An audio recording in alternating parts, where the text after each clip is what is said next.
Estamos en vivo. Ya. ¿Ah? Voy a esperar entonces unos segunditos. Ya. Perfecto. Bueno, hola, gracias por estar aquí de nuevo. En esta oportunidad estuve pensando también desde un aporte que aún no habíamos hecho, que tiene que ver con nuestros niños. De alguna forma sabemos que los niños se han visto bastante afectados durante la pandemia por distintos motivos. No les es fácil a ellos el acceso a la tecnología, a la pantalla, no es algo que depende de ellos, sino que muchas veces requieren un adulto para que medie esto, más todos los otros temas que implican el estar encerrado. Entonces, en ese sentido, quise invitar a la Nicole Charney en esta oportunidad, que es psicóloga clínica, especialista en niños, y que hace algo bien novedoso que es el Theraplay, que yo no lo conozco mucho, también quería que me cuentes un poquito de eso, además de agradecerte por haber venido. Tal vez preséntate y cuéntanos un poquito de lo que tú haces, de qué se trata esto del Theraplay. Ya, gracias Esti por invitarme y al estadio, por mantenerse también tan activo y uniendo a la comunidad, que creo que es lo más necesario también en estos tiempos. Yo soy Nicole Charney y soy fundadora de Theraplay Chile. Soy supervisora, entrenadora y certificada en Theraplay. Y en el fondo, Theraplay es una intervención como psicóloga para trabajar con los niños desde el juego.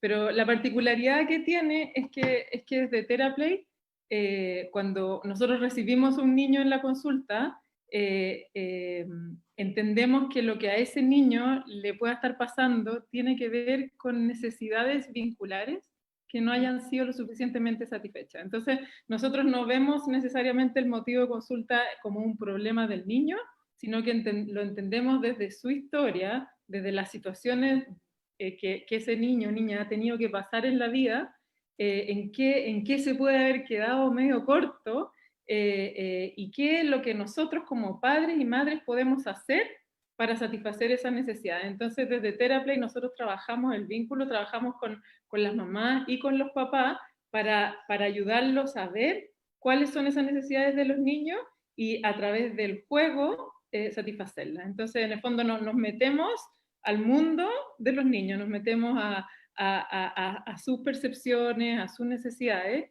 y todo esto también ha sido como el proceso de Theraplay como teoría, ha ido como avanzando en paralelo a todas las investigaciones desde la neurociencia y de entender también cómo funciona el cerebro, cómo se desarrolla el cerebro, en qué proceso están los niños y hacia qué lugar nosotros como adultos podemos ir para realmente conectar y entender cuáles son sus necesidades para así poder satisfacerlas.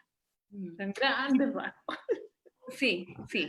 Pero en ese sentido, si pensamos como ahora, que sabemos que los niños están llenos de necesidades, más allá del paciente, sino que todos los niños están con muchas necesidades en todo sentido, en términos de espacio, en términos de sensorialidad, en distintos aspectos, están con ciertas necesidades que lamentablemente no han podido ser cubiertas por el encierro. ¿Cómo desde ahí podemos como contener emocionalmente a nuestros niños? Y tal vez ahí te agregaría otra pregunta, que es que muchas veces nosotros también estamos estresados. Entonces, ¿cómo podemos bajar el estrés en los niños si nosotros como padres también estamos estresados? Sí. Bueno, y eso es fundamental, porque en el fondo nosotros, los niños desde su nacimiento, desde que nacen, no nacen con la capacidad de autorregularse, ¿ya? ¿Qué es lo que es autorregularse? Es como tener conciencia de, ¿sabéis qué? Tengo hambre, entonces voy a comer. Y si yo tengo hambre y no como, yo me pongo de mal genio. Entonces, o tengo demasiado sueño, entonces me voy a ir a acostar. Entonces yo estoy como, tengo una percepción de mi necesidad, de mi emoción, y tengo un control para mantener esa emoción regulada y estable. Entonces, los niños no tienen esa capacidad, no nacen con esa capacidad. Por eso cuando un bebé tiene hambre, o tiene caca, o tiene sueño, llora. ¿Para qué? Para que nosotros como mamá o papá satisfagamos esa necesidad. Entonces, ¿cuál es nuestro rol como padre en esos años? Es ser correguladores de nuestros niños. Entonces, en la medida en que nosotros tenemos experiencias de corregularlo, o sea, de satisfacer su necesidad, de ir leyendo, no, cuando hace así es porque tiene sueño, y a mi guagua le gusta dormir así, no, a mi guagua le gusta dormir así, o le gusta que le tome la mano. Entonces uno va leyendo las señales, las va afinando con el tiempo de crianza, y en el fondo nuestro objetivo, sobre todo ese primer año de vida, es mantener bajos esos niveles de estrés. Entonces nosotros hacemos todo para que no llore, o no tenga hambre, o sacarle el chanchito, o si llora decimos, ¿por qué estará llorando si le di la papa y lo mudé? Entonces, ¿qué más puede ser? Entonces, en esa lectura, en esa aproximación que nosotros tenemos, lo que hacemos es corregularlos, y mientras más experiencias de ser corregulado tiene un niño, mayor la capacidad eventualmente de autorregularse. Pero en el fondo es súper interesante porque nosotros estamos, eso es como neurológicamente, así funciona, digamos, el cerebro. Entonces, en el fondo, lo que nosotros recibimos en esos primeros años de edad es lo que nos da como ese disco duro de chip de funcionamiento, de nuestros miedos, de nuestras ansiedades, de nuestros objetivos, de nuestra sensación de seguridad. Es como, en la medida en que nosotros recibimos esa experiencia corregulatoria del otro, en la medida que es positiva, nosotros nos sentimos seguros de nosotros mismos, nosotros vemos El alivio que genera uno cuando la chunta, cuando eso era lo que quería. Claro, claro, pero cuando eso es lo que él quería, la experiencia de ese niño es que yo me siento bien porque me bajaron la ansiedad, yo me siento leído por otros, y yo veo eventualmente el mundo como un lugar seguro. Entonces son esos tres niveles que afectan en el fondo todo nuestro funcionamiento desde chiquitito hasta la adultez, digamos. Entonces, perdona, tu pregunta era que, eso, de cómo nos regulamos ya. Y cómo regular también cuando nosotros estamos, o sea, me imagino que estas desregulaciones de las que tú hablas son la pataleta que después vemos, el no me quiero ir a dormir aunque sepamos que está muerto de sueño, tantas cosas, o no quiero meterme al Zoom del colegio, o sea, todo lo que está pasando ahora también, que están constantemente teniendo a lo mejor nuevas desregulaciones, o las estamos viendo más también, y hay más estímulos para tenerlas. Exactamente, pero es justamente porque nosotros como papás estamos muy desregulados. Claro. En el fondo, estamos en un momento donde lo único certero es el día de hoy. Digamos, hoy día yo sé que hoy día estoy haciendo esto, o sea, es como la planificación inmediata, pero estamos en una incertidumbre total de qué va a pasar en marzo, de si van a volver al colegio o no, de si vamos a mantener la pega o no, o sea, todo se transformó en una incertidumbre, y la incertidumbre produce mucha ansiedad. Entonces es como un efecto de escalada. Entonces, si nosotros estamos ansiosos, si nosotros estamos nerviosos y preocupados, nuestros hijos van a estar preocupados, porque es lo que nosotros le estamos proyectando. Entonces, súper inmediato, sí. Donde tú el otro día, a mí me pasó en lo personal, yo hablo de esto y claro, como que uno lo tuviera súper claro, pero el otro día me pasó que mi hijo, el Emilio, el chico, me decía que estaba teniendo problemas para dormir, que le costaba quedarse dormido, que si lo podía acompañar, y esto pasó como varios días seguidos, hasta que yo hice clic y dije, ¿sabes qué? Yo también estoy teniendo problemas para dormir. Claro. Entonces dije que heavy, porque hasta ese nivel como de verdad se transmite. Entonces, lo más importante para que nuestros hijos estén bien, que puede sonar súper simplista, pero lo más importante es que nosotros nos cuidemos a nosotros mismos.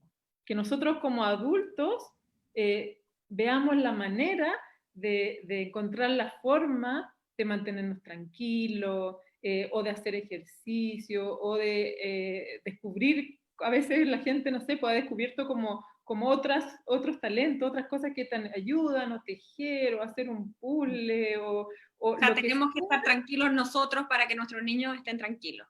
Como... Tenemos que estar tranquilos nosotros para que nuestros niños estén tranquilos y para que también podamos estar más atentos a sus señales. Porque cuando nosotros no estamos tranquilos, no sabemos por qué está llorando. No lo leemos, porque estamos en otro switch.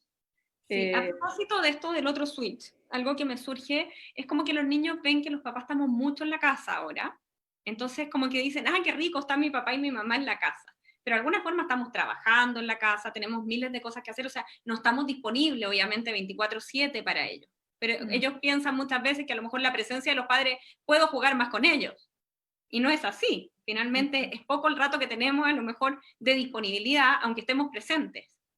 Claro. Entonces, a Y más propósito de esto del y sí. todos los temas. Claro.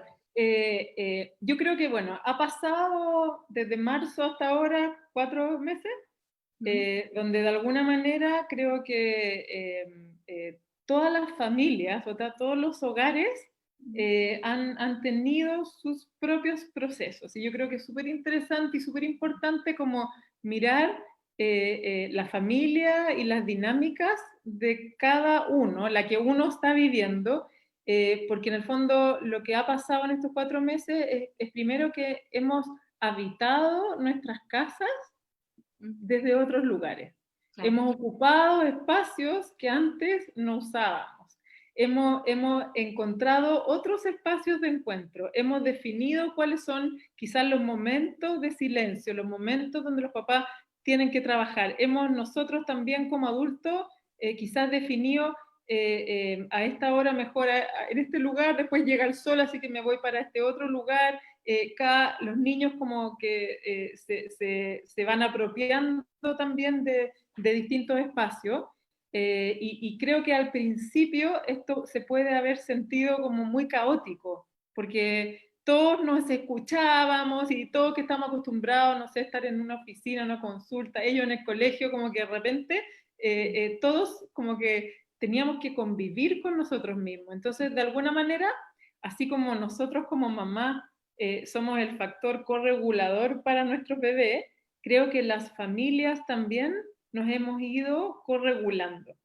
Y creo que es súper importante poder ver eso. Sabéis que, ponte tú, en mi caso, como los niños están en clase alrededor de la 1, yo sé que a ese rato lo tengo como más silencio, sé que dónde está cada uno, entonces yo puedo estar en este lugar y yo cuando me pongo a atender pacientes después de esa hora, se me cruzan, gritan, se pelean por el Xbox, o sea, empieza todo ese caos y yo ando así como con mi computador. Entonces, de alguna manera, creo que es súper importante estar atento a los espacios que están sucediendo, a los lugares que cada uno está disponiendo y cómo también observar cómo familias nos hemos ido también corregulando. Y yo creo que en ese sentido es importante como que creo que los niños también leen el mensaje. Cuando la mamá está en este espacio es porque está trabajando y ellos mismos creo que lo entienden mucho,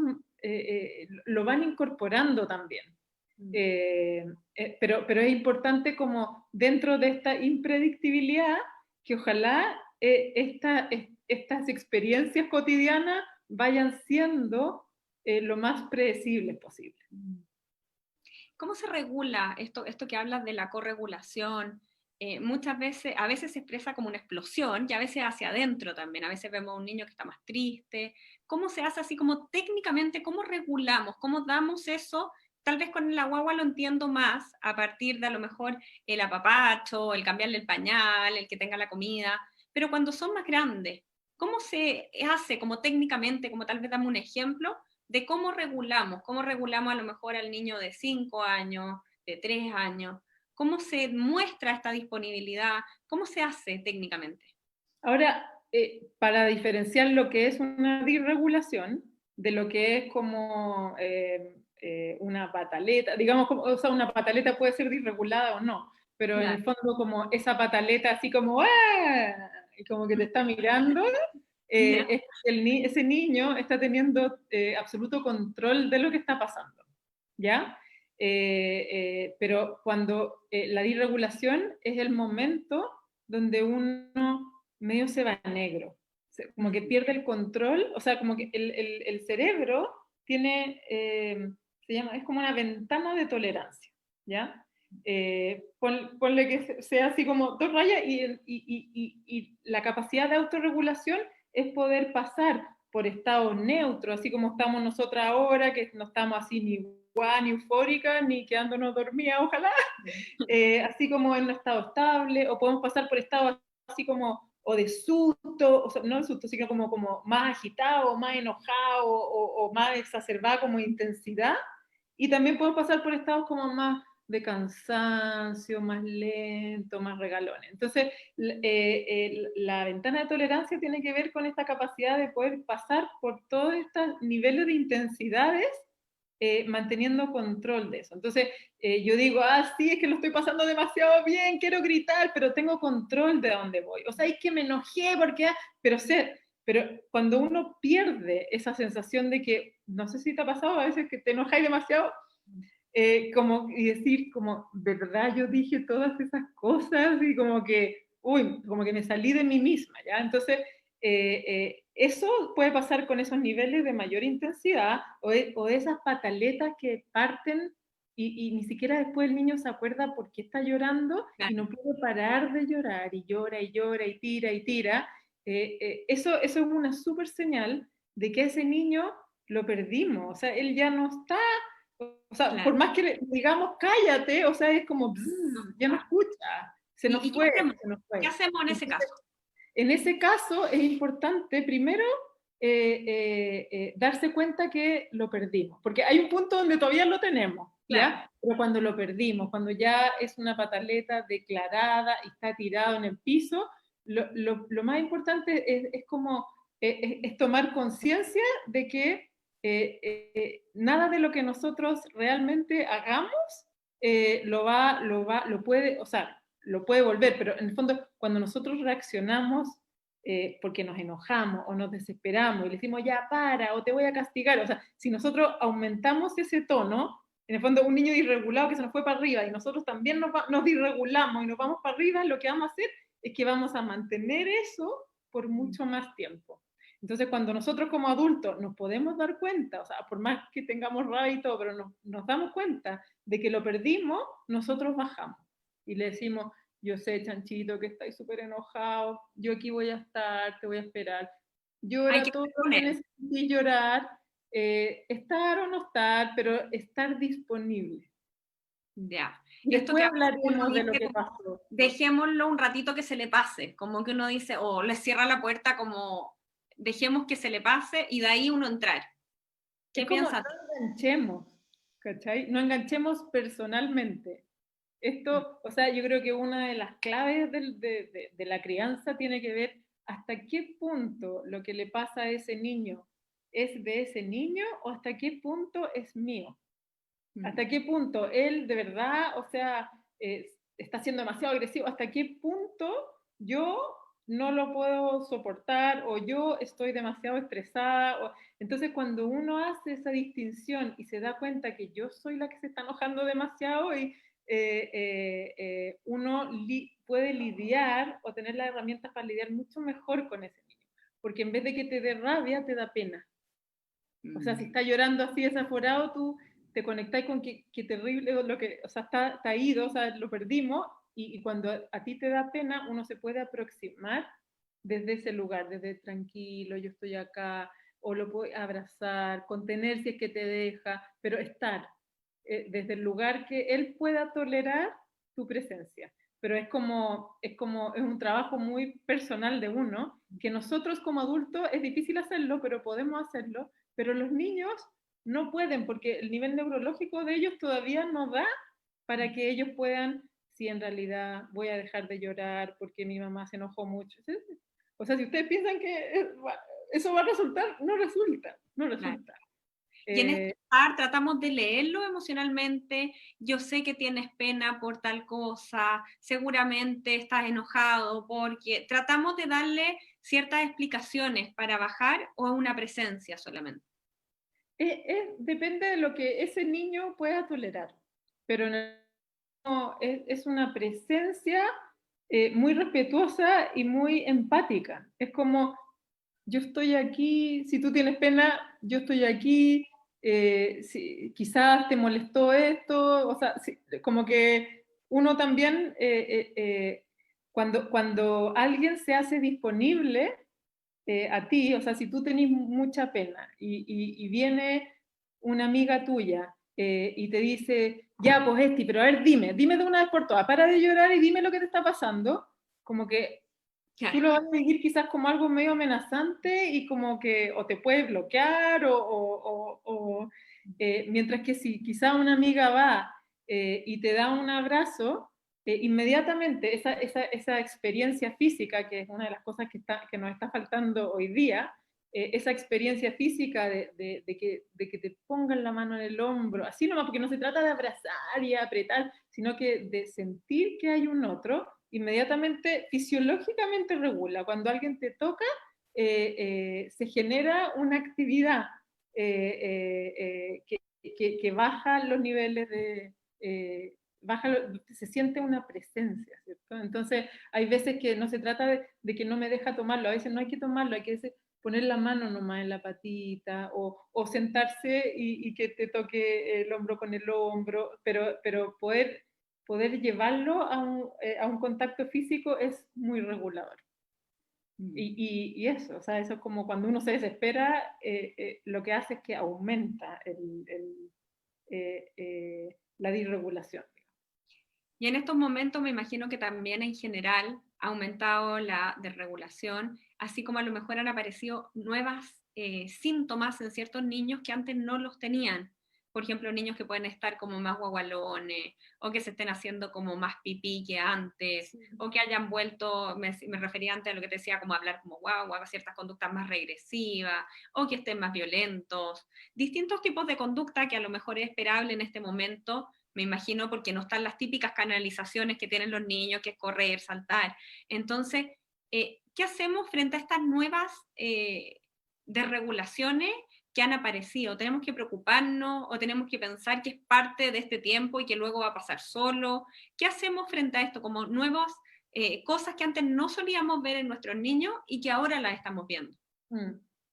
Yo primero, como en la voz de los niños, un poco, que yo funciono en ese mood casi todo el tiempo, entonces es como los niños son impresionantemente sabios, son muchísimo más sabios emocionalmente que todos nosotros juntos. Entonces, yo creo que primero es tanto lo que nosotros podemos aprender de ellos, que cuando ellos se manifiestan esta necesidad o manifiestan como, por ejemplo, conductas regresivas, que se dormían solitos y ahora siempre tienen susto y quieren que se duerman con la mamá, o que le quitan el chupete al hermano, o quieren volver a tomar la mamadera, o hablan como guagua.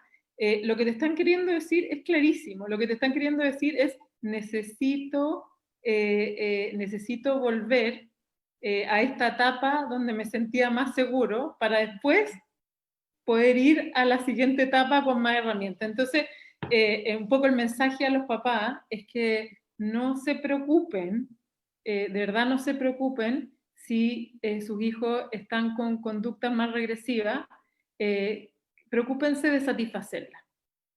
Si es que se pone como guagua, trátenlo como guagua.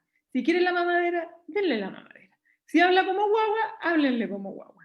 Es como, porque en el fondo nosotros tendemos a pensar que el desarrollo de un niño es como lineal. O sea, como que cuando logran caminar y después cuando logran, tienen otro logro, como que uno parte de ahí. Y este como que ya se puso a caminar y listo. O sea, olvídate que se ponga a gatear porque ya logró esto, o se va a dormir solito y ya no se puede volver a dormir en la cama de la mamá porque ya está grande, ya come solo, ya se va al colegio solo. Entonces, todas esas cosas como que si ya las hicieron, nosotros como papá, cuando se ponen regresivos, lo vemos también como un fracaso, así como, no, si tú ya eres grande. Entonces, lo que estamos haciendo con eso es que estamos como poniendo las expectativas siempre altas. Entonces, muchas veces nosotros también de adultos es como que probamos algo, pero quizás no nos sentimos tan preparados para dar ese paso. Entonces, los niños igual, a veces sí, entraron solo al colegio, o no sé, empezaron, comen solito, pero se dan cuenta que necesitan un poco más de lo regresivo para que el siguiente paso hacia esta autorregulación y mayor autonomía e independencia sea dado con seguridad, porque en el fondo estamos en una sociedad donde ha apurado mucho los procesos de los niños. No son sus procesos, son los procesos impuestos socialmente. Entonces, cuando ellos manifiestan esta cosa regresiva y nosotros no satisfacemos esa necesidad, o sea, si nuestro niño se pone a hablar como guagua y nosotros no le decimos, no, tienes que hablar como grande porque ya eres niño grande, o sea, le estamos diciendo, no manifiestes esa necesidad, va a aparecer otra cosa, va a aparecer ansiedades o fobias sociales o problema alimenticio. En el fondo se va a transformar en otra necesidad más interna. Entonces, es súper importante que en estos momentos, cuando se generan como estas instancias de mayor incertidumbre, es muy esperable que los niños se pongan regresivos. Y que los papás estemos tranquilos con que si se ponen regresivos, está todo bien, es lo que ellos necesitan. Es como, siempre los niños están queriendo decir algo con su conducta, con su manifestación, con su pataleta. Y a veces los papás nos cuesta como ir a leer lo que le está pasando. Y nos quedamos en, es que eres un pataletero, o que eres mañoso, ¿y qué pasa cuando hacemos eso? Los niños empiezan a definirse desde ese lugar. O sea, como soy pataletero, como soy mañoso, así es como tengo que funcionar. Y me encanta cómo lo planteas porque una cosa que nos cuesta mucho es está manipulando. Que a veces uno dice como, está puro manipulando. Entonces, como pensarlo tal vez, así como en el adolescente también, yo veo a veces, bueno, conductas que se autolesiones o cosas así, los papás dicen está manipulando. O sea, ¿por qué tener que llegar a alguien, un niño o un adolescente, como a pasarlo mal para querer decir algo? O sea, tal vez tu tema de la manipulación tal vez no existe. O sea, no es que un niño manipula, es algo, una forma de querer decir algo que no puede decirlo de otra forma, ¿no? Claro, es como uno lo lee. O sea, si nosotros como papá lo leemos como manipulación, si alguien te manipula, nosotros nos vamos a defender. Claro. ¿Cierto? O sea, si tú sentís que alguien te está como muñequeando y te quiere llevar a un lugar, tú vayas a levantar tu antena y vayas a decir, a ver, para, que conmigo aquí no, ¿ya? Si tú lo veís como que ese niño te quiere decir algo, tú te vayas a acercar, tú te vayas a aproximar, tú no te vayas a sentir atacada. Entonces, sí, se puede ver como manipulación, puede que esté manipulando, pero detrás de toda manipulación, entre comillas, o sea, yo jamás, claro, hablo de manipulación, hay una necesidad. Y hay una necesidad que te la están diciendo a ti como mamá, a ti como papá, que necesitamos bajar y leerla. Y ahí es donde yo también digo, o sea, como hasta qué punto lo que nos perturba en la relación con nuestro hijo son nuestros propios temas o son realmente los de ellos. Porque cuando los separamos, podemos ir de una manera como mucho más limpia a ese lugar, que es un lugar tan claro, o sea, en el fondo expresan la emoción pura, digamos. Un tema que me quedé pensando antes, que hablabas como de las exigencias propias que teníamos también con nuestros niños, lo difícil que a veces es como ir hacia atrás. Pensaba en el tema de exigencia en general. Todo lo que más se ha dicho en este momento es tener flexibilidad, no exigirles con horario, con rutina, no exigirles con el colegio, y tal vez algo que ya hemos más o menos interiorizado. Pero tal vez, igual, de alguna forma, tenemos las exigencias tal vez propias, que se escuchan, que los niños de primero básico, que hace un tema que uno espera que igual adquieran la lectoescritura en primero básico, como sea, y se siente, o sea, igual hay ciertas exigencias que inevitablemente tenemos, ya sea de los pares, de lo que se espera para un niño de cierta edad, que ya debiera, no sé, tiene tantos años, dejan los pañales, hay como ciertas cosas que más o menos tenemos como internalizadas, o la vemos con los coapoderados, con los pares, y por otro lado, por ejemplo, esto mismo que este año, el semestre, por ejemplo, tenía notas. O sea, decimos por un lado, no exijamos a los niños, pero por otro lado, nos llega el 2 igual, si no cumple. Entonces, ¿cómo hacemos con eso? O sea, tenemos por un lado la lectura, que ya sabemos, ser flexible y todo, pero se nos está exigiendo igual. Entonces, ¿cómo lo hacemos con eso?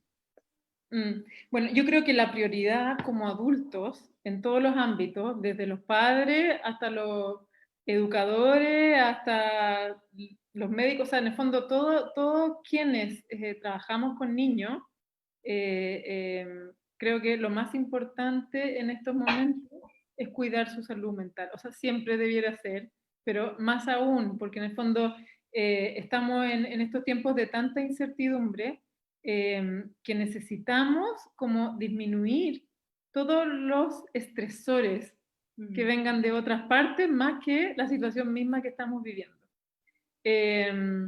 Creo por otro lado que estamos todos aprendiendo desde los colegios, nosotros como papás, los niños mismos, estamos todos aprendiendo a vivir de esto. Como lo decía la Giselle la semana pasada, no hay estudio, o sea, nadie sabe como que, qué es lo que va a pasar o a qué es lo que nos tenemos que preparar, porque en el fondo es una situación demasiado única, decisión muy radical, muy extrema, y no hay como, no hemos pasado así como humanidad o en estos tiempos por experiencias ni similares. Entonces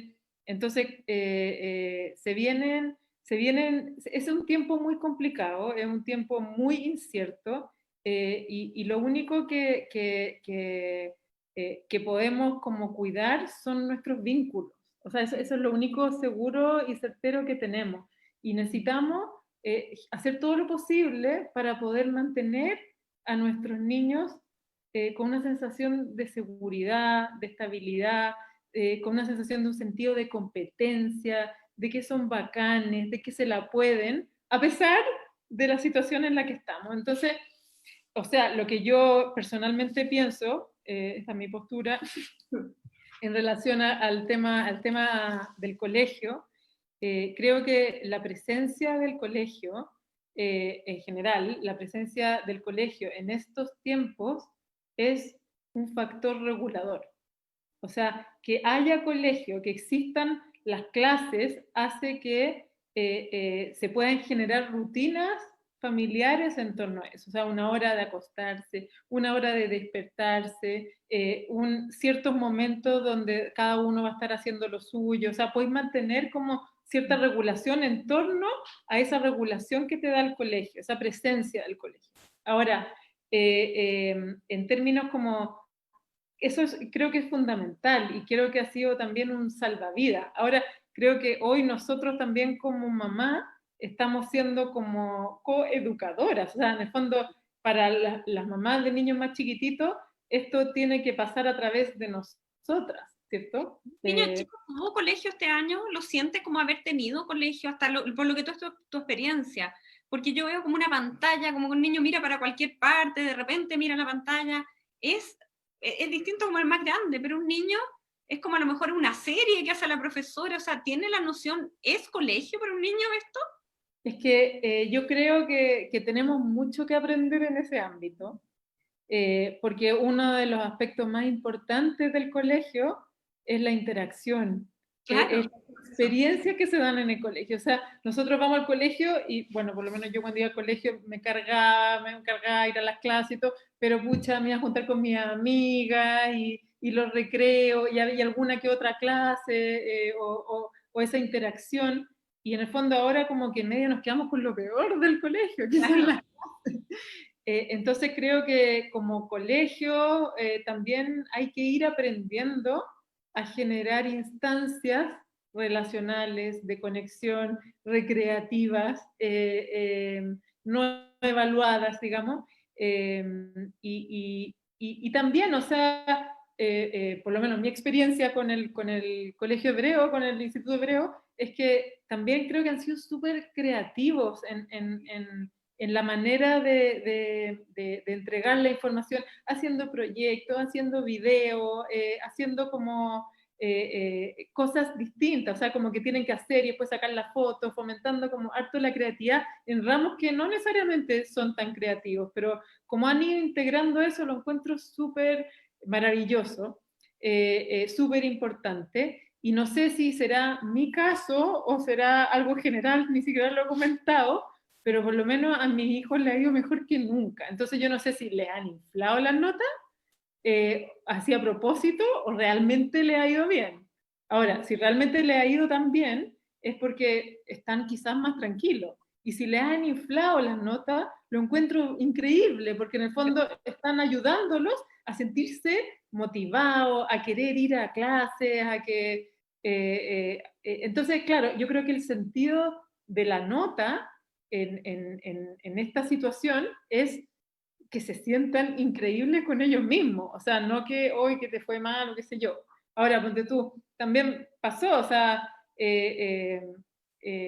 por ejemplo, me pasó con mi hijo mayor, con el Alonso, que lo operaron, entonces tuvo como tuvo mucho tiempo hasta como con un certificado médico que no podía ir al colegio, pero porque no se podía mover y tampoco estaba de ánimo, qué sé yo, y se quedó con 1000 cosas atrasadas, así miles. Y cuando llegó el tiempo de la recuperativa, que eran miles, yo le dije, lo hablamos, así como mamá, hijo, le dije, chicos, hay que son miles, elige tres, elige cuatro. Mami, pero son con nota, y la cuestión, ¿sabes qué? Filo, o sea, yo te quiero, no te quiero llorando, no te quiero estresado, o sea, yo voy a hablar con tu moral, le voy a decir, y si, bueno, y si te lo aceptan bien, y si no, no importa. Entonces, como, creo que también que uno se empodere por la salud mental de su hijo es súper importante. Y bueno, y al final algunas se las promediaron, otras le pusieron el 2 filo, y como que si no te importa a ti, tampoco le importa tanto a él. Entonces, y por otro lado, también uno ve que, que, que sí se meten a las clases, o sea, creo que ayuda mucho. A mí, de verdad, lo que me preocupa es cuando estén de vacaciones. Claro. Vacaciones en pandemia va a ser otro tema, pero creo que estamos todos aprendiendo en conjunto con el colegio, creo que el colegio se ha como reinventado varias ocasiones, pero creo también que la idea del colegio es todo el rato, que la prioridad sea todo el rato, que los niños se sientan pertenecientes a una comunidad, a un curso, a una profesora, que como que la conozcan sin necesariamente haberla visto, la vieron una semana. Entonces, pero sí ese sentido de pertenencia y ese sentido sobre todo de competencia, que es como tan relevante en el colegio. Como que ojalá el colegio haga todo para que los niños se sientan súper bacanes, se sientan, aunque no estén aprendiendo, que se sientan que están aprendiendo, que se sientan, porque cuando tú, porque en el fondo, para que funcione la función ejecutiva, que es la función del aprendizaje, uno se tiene que sentir tranquilo. Si uno se siente nervioso, angustiado, no se aprende. Entonces, como partamos de la base que un niño que está angustiado metiéndose a las clases, mejor que no se meta, porque no le va a servir de nada. Mejor hagamos todo lo posible para que esté bien. O a veces, ponte tú, yo le he dicho a mamá, porque no sé, ponte tú, es súper obvio que las profesoras quieran que los niños estén con las cámaras prendidas para interactuar, pero hay niños que quizá les da pánico o se sienten incómodos o se sienten sobreestimulados porque ven mucha cosa. Entonces creo que hay casos y casos y creo que es importante como nosotros como del otro lado, como mamás, papás, poder decir, ¿sabéis qué, profe? Mi hijo, ¿sabéis qué? No se puede poner, o sea, quiere ir a las clases, pero le da demasiado susto y nervio prender la pantalla, entonces, o un niño hiperactivo, ponte tú. que Claro. hasta por Zoom lo retan, ¿cachai? O sea, como, pero vente, o apaga la pantalla, prende la pantalla, pone, o sea, como disruptivo. Entonces, veamos las maneras de que esté, no sé, 10 minutos con la pantalla y que después lo deje así nomás, y si tiene que saltar, correr, apagar, prender, lo haga, pero que se sienta que igual está aceptado, es parte, nadie lo está dejando. Entonces, creo que son ajustes que se tienen que ir haciendo en la medida en que vamos como siendo más experienciados en estos tiempos de pandemia, digamos. Una pregunta que me hicieron cuando dije que iba a hablar contigo, estoy cambiando ahora absolutamente el tema, tiene que ver con, por ejemplo, Fortnite. Y bueno, y lo que los niños están o en el colegio, sobre todo, no sé, hay una edad como que o el colegio o Fortnite. Y Fortnite, además, o Fortnite, o no sé qué otros juegos, no manejo mucho el tema, pero es una forma también de conversar con los amigos. Como no están con los celulares todavía, es una forma de ponerse en contacto con los amigos. Pero también tiene todo este lado súper agresivo. A mí me pasa de repente que le llamo a mi hijo a almorzar y me dice, espérate que me maten. Y es como, así como cosas así que pasan de repente. Entonces, ¿cuál es tu opinión al respecto? Porque también nos han dicho, ya, relajemos el tema, no les podemos prohibir pantalla en esta época.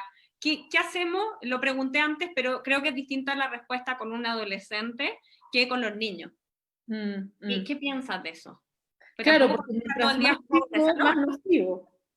El, es, las pantallas son nocivas, o sea, está investigado, y escuchar a Cecilia Pérez, pero ¿qué es más nocivo hoy? O sea, yo creo que parte del tema de las pantallas es que tampoco nosotros podemos estar haciéndole actividades a los Claro. niños las 24, tenemos que trabajar, tenemos que cocinar, tenemos que, o sea, entonces creo que parte sobre todo del autocuidado de nosotros como papás es que ellos vean un poco más de pantalla.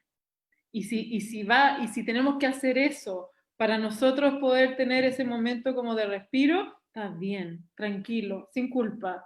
Para ellos mucho mejor que tú estés tranquilo a que estés neurótico pensando todo el día en qué manualidad le vamos a hacer nueva. Entonces, eso por un lado. Ahora, eh, creo que la posibilidad de que exista la interacción entre ellos de esta manera es un tremendo salvavidas. Porque en el fondo, para ellos, jugar Fortnite o Minecraft con su amigo o hacer TikTok o qué sé yo, es una experiencia social. Claro. Entonces yo creo que ahí está como la línea fina. Yo creo que en la medida en que nosotros veamos como papás que están gritando, que se están haciendo lo mismo que estarían haciendo con un amigo acá, ya, pero córrete, pero no, que te voy a matar, y viene el otro, pero métete, no métete, nada. Si tú ves que tu hijo está como realmente usando este Fortnite o este juego para comunicarse y sociabilizar con otros, es un salvavidas. En la medida en que nosotros veamos que ellos se encierran en la pieza callados, eh, no conversan o no quieren jugar Fortnite. Yo creo que eso es más sintomático que jugar tanto Fortnite, es no querer jugar Fortnite. Es como aislarse socialmente. Eso creo que hoy en día me surgiría mucho más preocupante que el exceso. Ahora creo que son cosas que tenemos que ir viendo cómo las vamos regulando, pero eh, creo que es un aporte al final. Es un Sí, aporte que ellos puedan interactuar entre ellos. me convenciste absolutamente. Te voy a hacer unas preguntas que me hicieron, que querían que te las haga, entonces, porque ya nos queda súper poquito rato, se nos pasó volando, y nos Sí. queda poquito rato. Una de las preguntas que a mí me parece súper interesante que me hicieron tiene que ver con hasta dónde les contamos a los niños todo lo que está pasando, el número de contagios, que son temas como que están súper presentes. Por ejemplo, hasta dónde hacemos partícipe, no solo como de las noticias, sino que también de lo que está pasando a nivel familiar, o sea, cuando, por ejemplo, le bajaron los ingresos al papá o bajaron el ingreso familiar, o están pasando ciertas cosas, tratamos de mantener a los niños más chicos, como la vida es bella de alguna forma y como más libre de todo esto, o los hacemos parte, les contamos, estamos pasando por un momento difícil, tal vez este año las vacaciones no sabemos, vamos a tener que reducir ciertas cosas, les contamos o tratamos de que mejor nos enteren de todo esto, de tanto de la realidad externa como de la familia. ¿Qué sugieres tú? Porque hay harto contenido que está llegando, mucha Sí. información. ¿Qué hacemos con eso? Yo creo que lo que tú decías es como súper certero, es como le contamos. Pero en el fondo es distinto cuando uno le cuenta que cuando ellos eh, absorben, ¿ya? Porque en el fondo, independiente que nosotros decidamos contarle o no contarle, ellos lo van a absorber igual. Entonces, ante eso es mejor que sepan a que no sepan, porque el no contar hace que esa experiencia como de incertidumbre, los niños funcionan desde un lugar muy egocéntrico. Entonces, cuando te ven mal, cuando te ven a la mamá triste o papá, piensan que están enojados con ellos. O sea, uno no se pueden imaginar, pero ellos cuando te ven mal a ti, sienten muchas veces que es con ellos. Entonces, que tú les digáis que quizás no nos vamos a ir de vacaciones o que quizás no les vamos a poder comprar el juego que querían, muchas veces lo viven como un alivio. Ah, no era conmigo. Entonces, es súper importante mantenerlos informados, no asustados. O sea, el contar es dar certeza. Claro. Es como dar certeza dentro de la incertidumbre. Es como este año, o sea, dentro de las certezas que uno, o sea, tampoco es contarle cosas que uno no sabe, porque de verdad no sabemos qué va a pasar en el verano, no sabemos, por más ganas que uno tenga de saber, quizás no va a pasar, o sea, entonces, dentro de esas incertezas también como entregar la certeza de que si no pasa, vamos a quedarnos acá y lo vamos a hacer bien, o como eh, creo que para ellos lo más importante es sentirse contenidos al final. Eh, y que nuestras preocupaciones no siempre son las de ellos. Y que por lo mismo necesitamos como mostrarles las cosas que nos están preocupando a nosotros que no tienen que ver con ellos.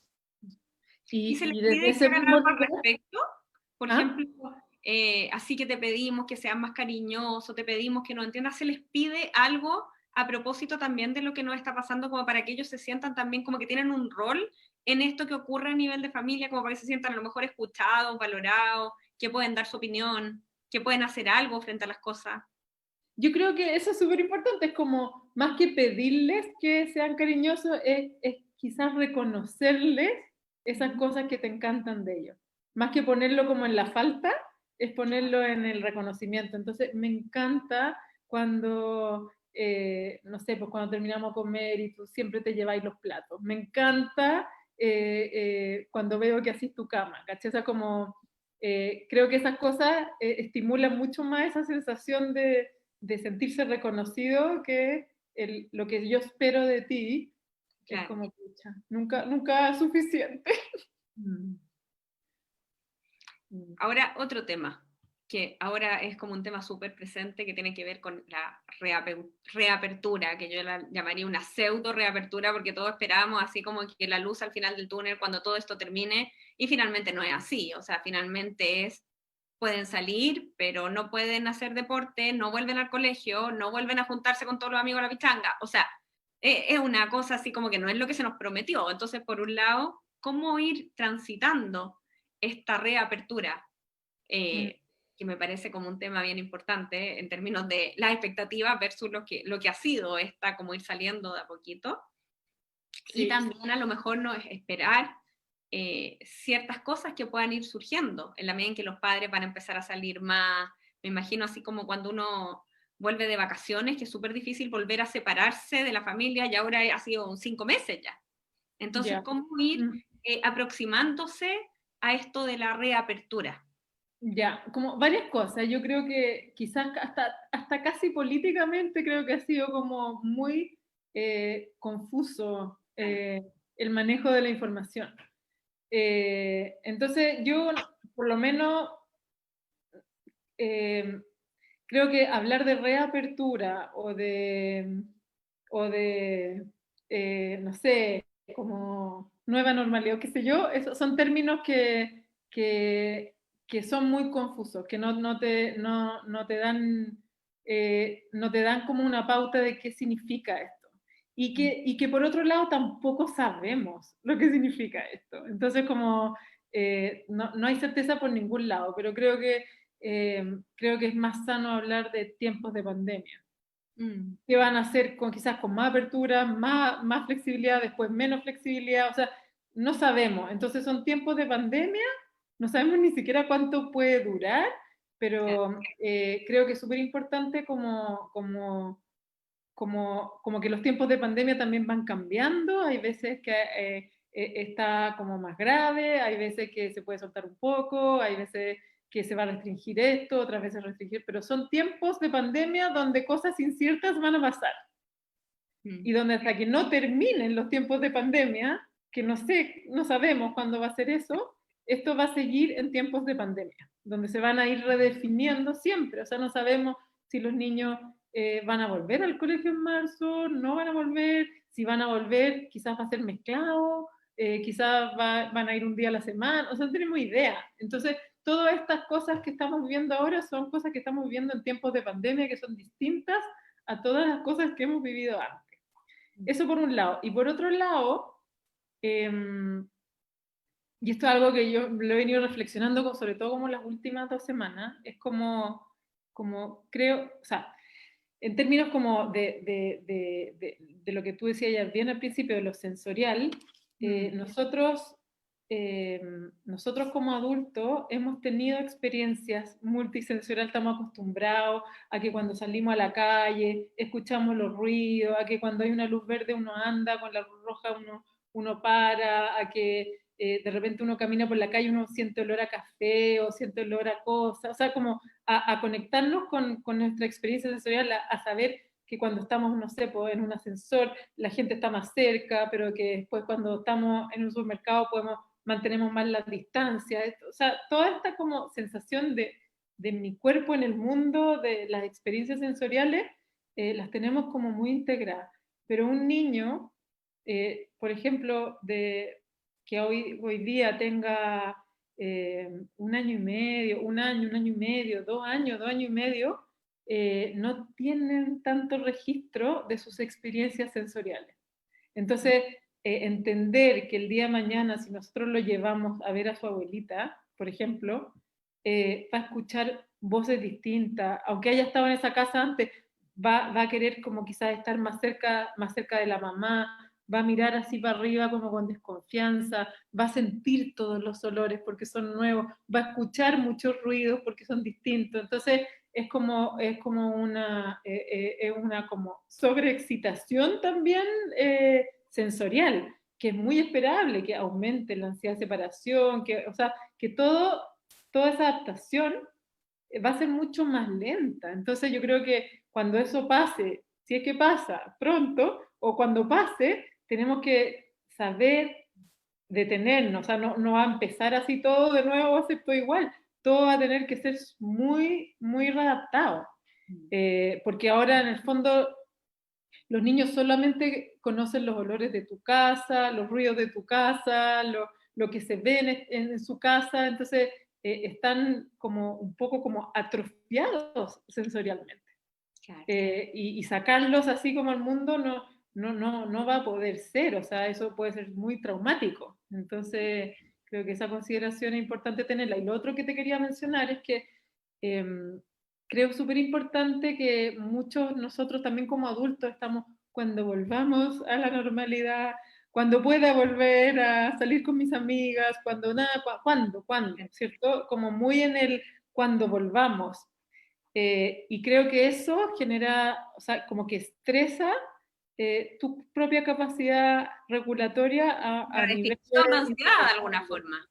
¿Ah? La definición de ansiedad es estar acá con la cabeza allá. Sí. Entonces yo creo que es tan importante como un poco sabéis que cuando no sé cuándo que va a pasar y cuando pase tampoco sé si van a ser las cosas como Claro. eran, o sea, nada lo sabemos. Entonces creo que es tan importante poder como detenernos, como hacer un ejercicio así como de volver a centrarnos en el aquí, en el ahora, en nuestra situación y en las posibilidades distintas que también esta situación nos da, como por ejemplo esto, ¿cachai? O sea, como poder tener estas conversas, conocer gente desde sus trabajos, sus especialidades, poder aprender de cosas que antes uno no las tenía disponibles, o sea, como bajarse a lo que hoy tenemos, quizá crear y generar oportunidades desde este lugar, y bajar un poco el cuándo, porque si no, o sea, ya llevamos 4 meses suficiente con eso, pero si lo prolongamos hasta quién sabe cuánto, es insostenible, es insostenible. Entonces tenemos que poder detenernos y vivir en el aquí y en el ahora con lo que hay, que es harto. Harto, sí. Entonces, Vamos a tener que ir cerrando, ya no sé cómo pasó una hora, casi. sí. Así que, bueno, he aprendido mucho hoy día, de verdad que un lujo poder conversar contigo y que tú, lo generosa que has sido con todos tus conocimientos, así que te lo agradezco mucho. La próxima semana voy a hablar del comer emocional en pandemia, de cómo ha afectado nuestra alimentación, que ha sido una preocupación súper grande, y invité a la Judith Price a que nos hable un poquito de eso. Y la semana pasada también terminé como con un mensaje que me encantó como para los jóvenes. Hoy día quería preguntarte a ti como un mensaje como para las madres tal vez, las madres de niños. ¿Qué les podríamos decir? Algunas palabras a lo mejor como de cierre y bueno, junto con agradecerte que hayas venido y compartir tu experiencia y tus conocimientos. Eh, bueno, gracias Esti por invitarme y a todos los que pudieron verlo.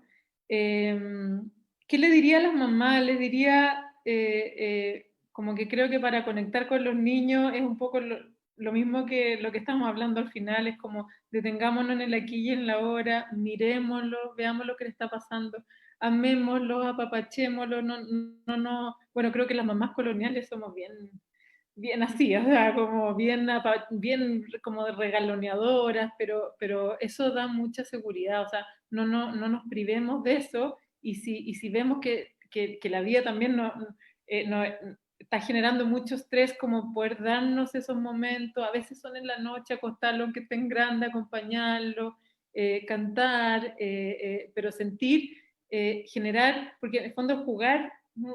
Al final como que jugar es un concepto como muy amplio, no nos metimos hoy día, pero en el fondo lo más importante del juego es que genera experiencias de alegría compartida. Entonces, estar consciente de poder ir a generar estas experiencias, de reírse en conjunto, de sentirse cómplice con tu hijo, de que son todo lo que ellos tienen hoy. O sea, hoy nosotros como papá, para todos los niños, somos todo. Entonces, para que estemos con ellos de la manera más amorosa, amable y alentadora posible. Buenísimo, de verdad que muchas gracias. Me encantaron tus palabras y bueno, eso sería por hoy. Gracias. Ya, pues, un abrazo. Chao. Chao.